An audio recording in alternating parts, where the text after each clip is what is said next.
ডাঁটা দিয়ে আলু রান্নার জন্য চলুন হাঁড়িটা করে নিই। কাঁচা লঙ্কা, পেঁয়াজ বাটা, টমেটো কুচি,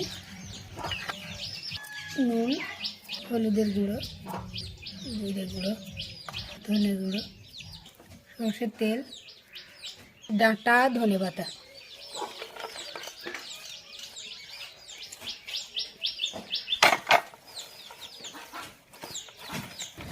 চলুন এরপর এটা ভালো করে হাতে করে মাখিয়ে নিই।